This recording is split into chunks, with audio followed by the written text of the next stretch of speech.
ఈ కర్కాటక రాశిలో ఈ మాసమున శాంత స్వభావము కలిగి ఉంటారు. కానీ వ్యతిరేకమైనటువంటి వ్యవహారాలు మీకు ఎక్కువ కలిగి సంభవించే పరిస్థితులు ఉన్నాయి. వృత్తి యందు మానసిక బాధలు ఉంటాయి. వ్యాపారం అయితే మిశ్రమం, కొంత అనుకూలమవుతుంది. అన్ని రంగాలలోనూ సమస్యలైతే తీరుతాయి. ధన ప్రాప్తి కలుగుతుంది. శుక్రవారం నాడు అష్టలక్ష్మి గుడికి వెళ్ళి లేదా లక్ష్మీదేవి దేవస్థానానికి వెళ్ళి ఎర్రని పూలతో అర్చన చేయించండి. సకల దోషాలు తొలగిపోతాయి. ఈ మాసములో మీకు బుధుడు శుభుడైనా కుజుడు అర్ధశుభుడు కావున కొన్ని సమస్యలు అక్రమ మార్గంలో ఇబ్బందులు పెడుతుంటాయి.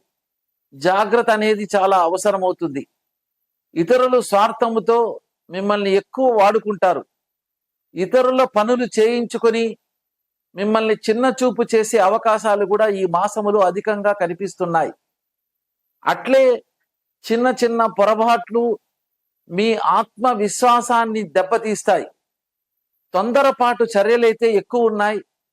ఆచితూచి మాట్లాడిన తరువాత ప్రతి విషయాన్ని కూలంకషంగా చర్చించి తరువాత మీరు ఇతరులతో కలిసి మాట్లాడండి.